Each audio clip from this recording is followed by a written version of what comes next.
N'Djamena a vécu une nuit effroyable. Tout est parti d'ici. Le camp de réserve stratégique, communément appelé camp Poudrière, est devenu en l'espace de quelques heures un vaste champ de ruines. Les débris et la fumée sont encore visibles, témoignant de la violence de l'incendie ayant déclenché une série d'explosions retentissantes qui ont secoué toute la ville. Des bâtiments écroulés, des blindés calcinés, des conteneurs volés en éclats, des armes détruites, une quantité de débris d'obus non explosés. Les déflagrations sont si fortes que des trous géants sont créés. Elles ont détruit une grande partie de l'arsenal et endommagé des infrastructures annexes, sans compter les dégâts hors du camp. Il a fallu 2 heures, de longues heures, au secours pour arriver à contenir les flammes.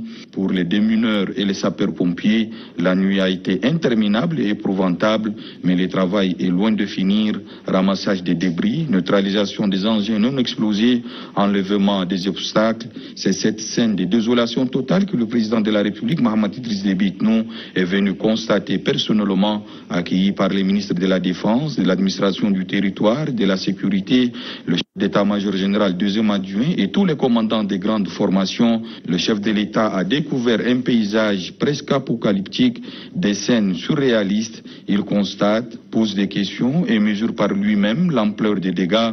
Frappé par l'étendue de cet incendie dévastateur, le président de la République, Mahamat Idriss Déby Itno, a apprécié le travail encore continuel abattu par les secours. C'est pourquoi il a tenu à saluer et féliciter les sapeurs-pompiers et les démineurs qui, selon lui, ont risqué leur vie pour contenir l'incendie et empêcher une catastrophe encore plus grande. Les dégâts de l'incendie et des explosions vont au-delà du camp Poudrière et pour se rendre à l'évidence, c'est au centre hospitalo-universitaire de référence nationale que le président de la République se rend dans la foulée. Sur place, il est allé réconforter les blessés qui reçoivent le soin. Le chef de l'État se rassure de la situation de chaque patient et souhaite bon rétablissement. Des mots de réconfort, mais aussi des instructions comme celles données au ministre de la Santé publique à l'effet d'assurer une prise en charge intégrale des soins aux blessés. D'une voix marquée par l'émotion, le président de la République, Mahamat Idriss Déby Itno, a laissé entendre que la situation est totalement maîtrisée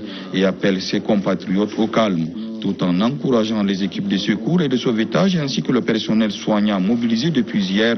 Il a tenu à rassurer que les leçons seront tirées sur la base des résultats de l'enquête diligentée pour déterminer les causes exactes de cet incendie et pour s'assurer que de tels événements malheureux ne se reproduisent plus.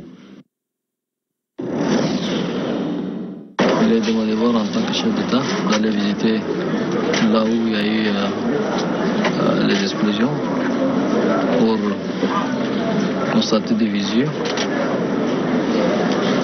encourager les hommes et les femmes qui ont travaillé hier toute la nuit, notamment les ministres, les forces de défense et de sécurité, les sapeurs-pompiers, qui ont travaillé durant toute la nuit pour maîtriser le feu, parce que sans leur apport, ça pourrait même être pire.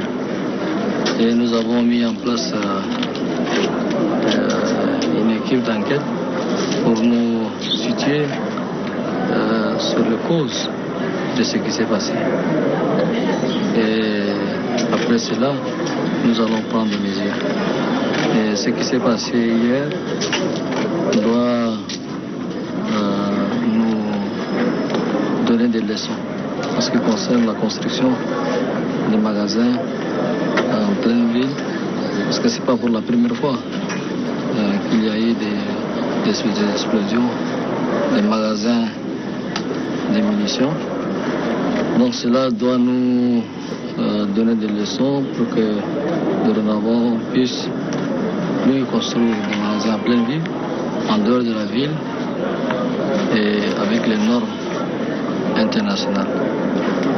À mes compatriotes, je voudrais leur dire que la situation est maîtrisée, de garder le calme. Les blessés seront pris en charge.